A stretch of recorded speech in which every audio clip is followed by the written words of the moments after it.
네, 정치여담 야담. 오늘은 박상영 더불어민주당 국회의원 또 김용태 국민의힘 국회의원과 함께하겠습니다. 두 분 어서 오세요. 안녕하세요. 네, 안녕하세요. 네, 요즘 대통령의 하루 첫 행보는 부동산 SNS 메시지로 시작한 것 같습니다. 오늘 오전 7시 52분에 또 글이 올라왔는데요. 오늘은 어떤 메시지를 냈는지 먼저 보겠습니다. 자, 이미 4년 전부터 매년 종료가 예정돼 있던 건데 대비 안 한 다주택자 책임 아닌가요? 부동산 투기하면서 또 연장하겠지라는 부당한 기대를 가진 다주택자보다 집값 폭등에 고통받는 국민이 더 배려받아야 합니다. 이렇게 올렸습니다. 자, 한국일보 사설을 함께 공유를 했고요. 이 대통령의 부동산 정책에 대한 의지는 어제 국무회의에서도 재차 강조됐습니다. 이 다주택자 양도세 중과 유예에 대해서 아마는 없다면서 강경하게 이야기했습니다. 보시죠. 이번이 아마 중과를 피할 수 있는 마지막 기회라고 생각하고 아마 이런 기회를 이용해서 국민들께서 중과를 받으시는 일이 없도록 했으면 좋겠습니다. 재경부 장관님, 네. 말씀 도중에 아마라는 표현 2번 하셨거든요. 예. 아마 없습니다. 아마 없습니다. 기존의 것은 3개월, 그러니까 8월 9일까지. 네. 그다음에 작년에 새로 조정 지역으로 편입된 지역은 기간이 짧으니까 거기는 11월 9일까지 잔금 내고 등기 내면 네. 면제 중과세 면제해 준다. 앞으로는 아마는 없다. 네. 확실하게. 확실하게. 들어가자. 네. 알겠습니다. 네, 먼저 여당 의원이신 박상혁 의원님께 질문을 드려야 되겠군요. 이재명 대통령한테 지금 구윤철 부총리가 아마라는 표현을 썼다가 되게 혼났습니다. 이번에는 확실하게 해야지 아마가 뭐냐 뭐 이렇게 질책을 하신 건데 어떻게 보세요? 뭐 대통령께서 이렇게 연일 부동산 관련돼서 메시지를 내놓고 있으신 것을 좀 여쭤보고 있고 어제 국무회의에 대해서 얘기하는데 저는 대통령께서 왜 이러시는지 한번 우리가 잘 살펴볼 필요가 있다고 생각합니다. 네. 부동산의 안정화 문제만큼 중요한 국내적으로 중요한 사안이 거의 없습니다. 그만큼 중요한 문제인데 보통 이 부동산 문제에 대해서 이렇게 메시지라든지 보도가 상당히 좀 편향되어 있다고 생각합니다. 저는 그 중에 하나가 네. 뭐 좀 너무 직설적일지 모르지만 대부분의 언론사가 사실 우리나라 언론 건설 기업들이 소유를 하고 있습니다. 뭐 사실 이거 부정할 수는 없다고 생각합니다. 그러면서 그런 부분에 있어서의 메시지가 항상 좀 정확하게 전달되지 않은 측면들이 네. 있고 그래서 대통령께서는 그런 부분을 연일 내놓고 있으리라고 생각을 하거든요.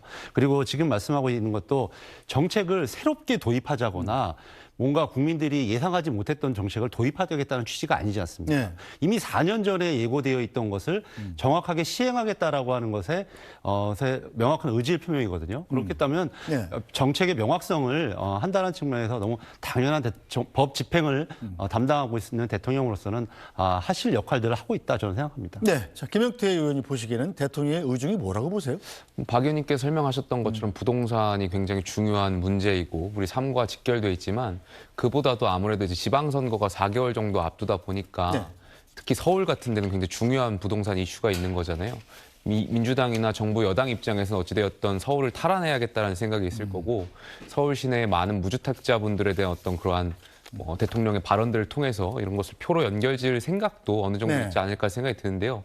다만 제가 걱정되는 것은 연일 대통령께서 이 부동산과 관련해서 강경 발언들 좀 내놓고 계시니까 저의 입장은 더 불안해지는 것 같아요. 많은 시민들이 결과적으로 정부가 집값을 못 잡으니까 저렇게 말로써 좀 이렇게 엄포도 놓고 네. 하는 거 아닌가 이런 의구심이 드는 것 같고 실제로 그런 것들이 지금 여론조사에 반영되고 있거든요. 많은 여론조사를 보면은 많은 시민들께서 결과적으로 정부가 집값을 잡지 못할 것이다 이렇게 네. 보시는 분들이 많기 때문에 이러한 것들이 심리적인 부분들까지도 영향을 미치지 않을까 생각이 듭니다. 네, 김용태 의원 지적대로 그동안에 정부가 부동산 값을 잡기 위해 노력을 안 한 게 아니지 않습니까? 정부의 표현이나 대책들이 강력하면 강력할수록 부동산이 오히려 더 올라온 것도 사실 아니겠습니까? 뭐 그런 과거의 사례들이 네. 있죠. 근데 또 한편으로는 그러면서 부동산 정책에 관련되어서는 조금 그 말과 의지가 의지하는 또 다른 정책을 펴기도 하고 이 오히려 시장에 저는 혼선을 준 경우들이 또 네. 부동산 상승의 요인으로 작용했다고도 봅니다. 그래서 저는 대통령께서 내고 있는 얘기가 강경하다라는 표현보다는 전 정확한 표현을 하고 계시다. 네.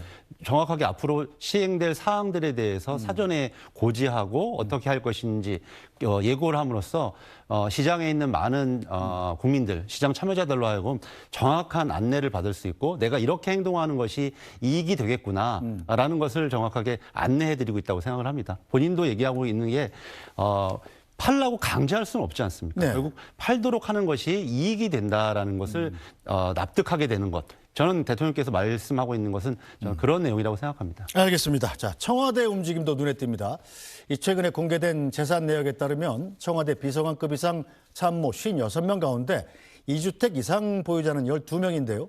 이 중에 2주택을 보유한 강유정 대변인과 7주택을 보유한 김상호 춘추관장이 주택 처분에 나섰다. 이런 보도가 나왔습니다.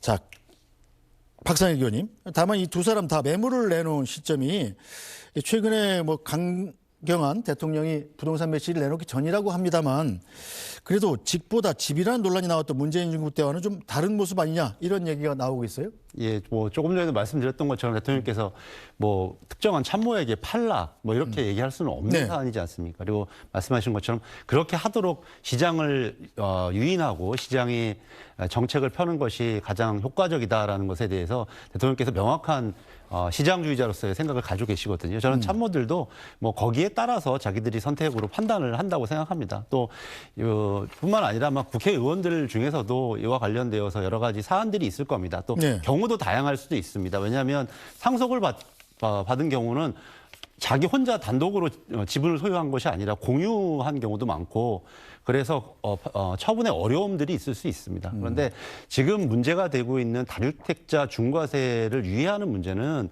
기본적으로 보유세와는 다르게 이익이 난 부분 아니겠습니까? 네. 이익이 난 부분에 있어서 세금을 부과하는 것이기 때문에 이것은 시장 참여자들의 좀 판단이라고 생각을 합니다. 네, 자 김영태 의원. 그런데 또 다른 시각에 보면 이 김상호 춘추관장 같은 경우는 이미 매물로 내놓은 지가 몇 년 됐다는 것 아니에요? 그런데 아직까지 안 팔렸다. 이건 어떻게 봐야 됩니까? 아무래도 터제로 묶여 있고 또 이 지금 부동산 정책을 집을 살 수 없게끔 만들어 놔 버리니까 가령 이제 자금 출처도 다 확인을 하는 거 아니겠습니까?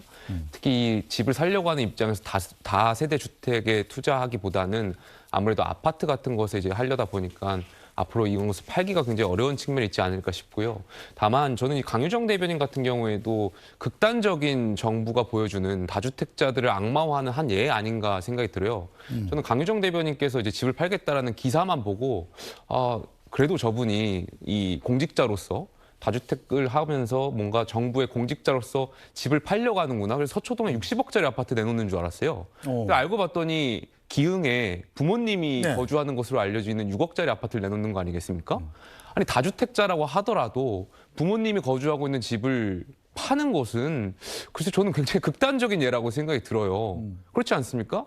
그러니까 결과적으로 이게 투기나 어떤 그런 목적보다는 실제 부모님이나 본인이 거주하려고 했던 집인데 정부가 계속해서 뭔가 다주택자를 악마화하고 이런 것들 양상이 되다 보니까 대변인으로서 뭔가 부모님이 거주하고 있었던 집까지 마저도 팔려고 하는 이 양상들이 이재명 대통령이나 지금 정부 여당이 너무 다주택자들을 악마화하는 거 아닌가 이런 생각도 해봤습니다. 네, 자 국민의힘은 이 다주택자에게 집을 팔라고 하기 전에 대통령 주변부터 정리하라고 쏘아붙이고 있는데 이 참모들의 다주택 처분에 대한 대통령의 생각은 이렇습니다.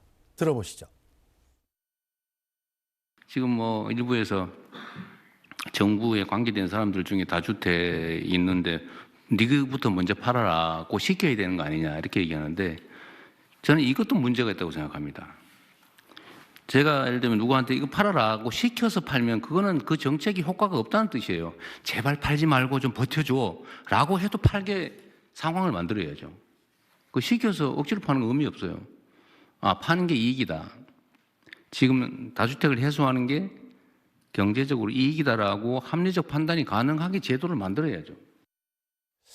네, 역시나 이 지난 정부 때 얘기를 생각하지 않을 수가 없는데 똑같은 민주당 정부였던 문재인 정부 시절에는 이 문재인 대통령이 노영민 비서실장을 통해서 참모들 다주택자 처분해라 이렇게 지시를 했었어요. 그랬더니 노영민 비서실장은 이 청주에도 집이 있고 서울 서초구에도 집이 있었는데 서초구의 집을 처분하지 않고 청주의 집을 처분해서 또 똘똘한 한채 아니냐 이런 논란이 있었고요. 또 김조원 민정수석 같은 경우는 다주택자였는데 집을 팔지 않고 그냥 민정수석직을 사퇴해버렸습니다. 직 대신 집이다. 뭐 이런 논란이 일었었어요. 이번엔 좀 다르다. 이렇게 봐야 됩니까? 저는 뭐 과거 정부의 사례를 비견해서 뭐 비교하는 거는 좀 적절치 않은 것 같고요. 네. 저는 아까도 말씀드렸던 것처럼 대통령이 가장 시장에 친화적인 사람으로서 네. 어떻게 정책을 설계해야 되는지에 대한 근본적인 철학을 엿볼 수 있는 발언이라고 생각을 합니다. 뭐 우리가 주식시장을 부양하기 위해서 주식을 사라 강제로 할 수 없었지만 여러 가지 제도를 통해서 자본시장 활성화에 나서고 있는 것처럼 또 마찬가지로 집을 팔라고 강제할 수 없고 그것이 그렇게 한더라도 그냥 아주 짧은 시간 내에 뭐 벌어질 수는 있지만 큰 효과가 없다는 것을 대통령께서 아시고 있기 때문에 네. 결국 제도와 틀을 통해서 이런 부분들을 만들어 나가겠다. 이런 환경들을 만들어 나가겠다. 결국 사람은 이익이 되는 방향으로 여러 가지 행동들이 따라가지 않겠습니까? 그런 방향에서 대통령께서 앞으로 명확하게 법 집행 의지를 가지고 있다라는 점을 다시 한번 시장에 계신 분들도 이해를 하셨으면 좋겠습니다. 네, 자 김영태 의원 그렇지만 이 국민의힘 쪽에서 보면 이 청와대 참모들이 만약에 5월 9일까지 집을 내놓지 않고 버틴다면 대통령 정책에 힘을 잃지 않겠느냐 이렇게 보는 시각이 있죠. 그렇습니다. 저는 대통령께서 이제 압박하는 것도 뭐 어느 정도 필요할 수는 있겠지만 이 실제로 세입자들에 대한 대안을 좀 같이 내주셨으면 좋겠어요. 무슨 말이냐면은 다주택자들 특히 토지거래 허가구역에 있는 다주택자들이 아파트를 팔게 되면 실제 거기에 이제 다주택자들은 실거주를 안 하는 거 아니겠습니까? 네. 그 아파트에 누군가 세입자들이 있을 텐데 이 세입자들이 집을 떠나야 되는 거예요. 근데 이 세입자들이 당장 어디 전세를 얻거나 혹은 집을 살려고 하더라도 지금 정부가 조금 전에 말씀드렸던 것처럼 대출을 다 막아놨거나 네. 이제 어려운 측면이 있단 말이에요. 그럼 이 다주택자들이 토지 구역에 집을 팔면 이 세입자들은 다 어디로 갑니까? 그러니까 정부가 지금 하나만 보고 열은 다 놓치고 있는 것 같아서 물론 대통령께서 이제 이 부동산에 대해서 관심도 많고 본인이 뭔가 보여주고 싶은 측면도 있겠지만 그렇다고 하더라도 대안을 좀 같이 내놓으셔서 좀 합리적이고 현실적인 정책들을 내놓으셔야 되지 않나. 그래야 국민들께서 체감하시지 않을까 생각합니다. 네, 세입자 문제 그리고 대출 규제 문제 때문에 팔고 싶어도 못 파는 사람들을 위해서 좀 보완책들이 정부에서 좀 논의가 되고 있습니다. 그러니까 지금 이번에도 5월 9일 종료하는 것은 맞고 네. 그에 따른 필요한 유예 기간은 두는데 네. 저는 아까도 말씀드렸던 것처럼 대전제가 있습니다. 어떤 분들은 두 채, 세 채를 가질 수밖에 없는 상황들이 있습니다.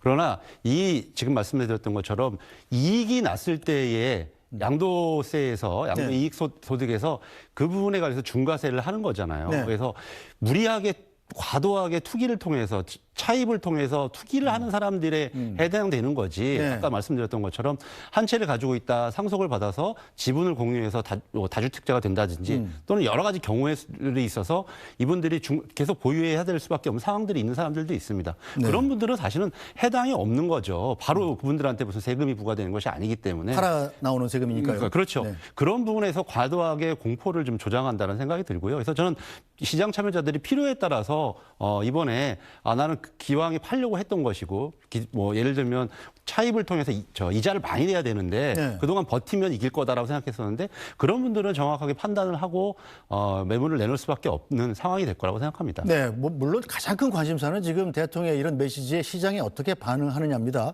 자, 김윤덕 국토교통부 장관 같은 경우는 이렇게 얘기했더라고요. 올 들어서 강남 3구의 매물이 10%로 늘었다.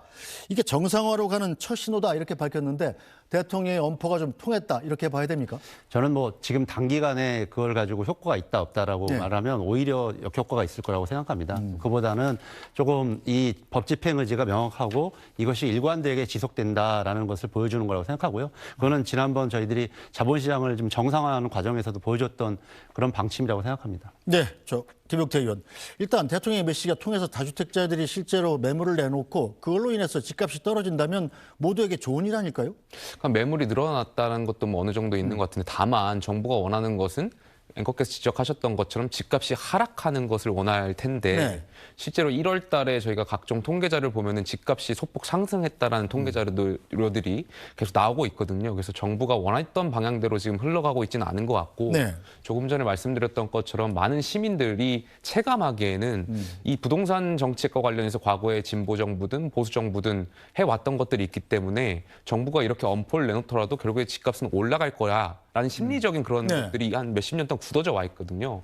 그래서 이런 것들을 어떻게 해결해 나갈 것인가, 실질적으로 어떻게 국민들께 체감하는 부동산 정책을 내놓을 것인가를 갖고 오는 것이 더 중요할 것 같습니다. 네, 그렇다면은 다주택자들이 5월 9일까지 팔지 않고 버틸 경우에 실제로 이 다음 카드로 예. 정부가 이 다주택자의 보유세 강화 카드도 꺼낼 수 있다. 예. 이렇게 보십니까? 뭐 지금 민주당 내에서도 보유세를 말씀하시는 분들이 네. 있고 여당에서 있기 때문에 가능성도 있다라고 생각하는데 다만 정말 보유세라는 정책을 실현을 해서 그때 실현했는데도 집값이 안 떨어지면 어떡합니까? 저는 정부가 이러한 것을 말로써 이렇게 하는 것보다 그러니까 최후의 수단이라고들 얘기를 하는데 이렇게 어떤 강압적이거나 뭔가 어떤 틀을 새롭게 하기보다는 이 부동산 정책을 안정화시키는데 좀 여유를 가지고 네. 대화를 하고 해야 되지 않을까 생각합니다. 자, 무엇보다 박상혁 의원 일단 마지막으로 정부가 중과세 유예 종료를 예고한 5월 9일부터 딱 한 달이 안 돼서 바로 6월 3일이 지방선거 아니겠어요? 이 부동산 정책이 지방선거에 미치는 영향은 어떻게 예상하고 계십니까? 뭐 대통령께서 명확하게 말씀 주셨던 말이죠. 표 계산하지 않겠다. 저는 뭐 사실은 불리하더라도 하겠다.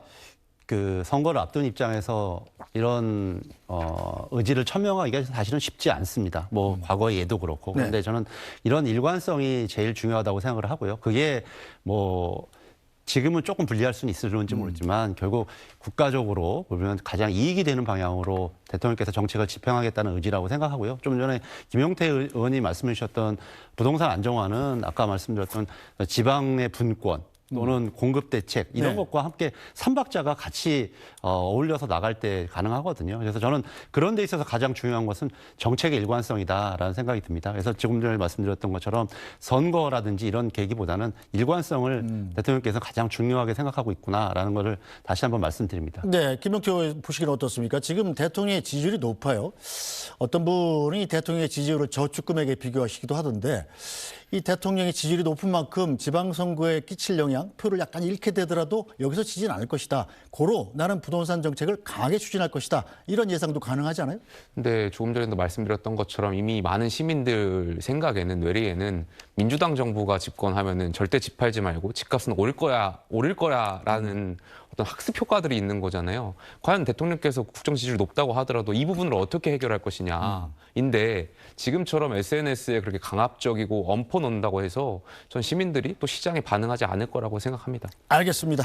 지켜보도록 하죠.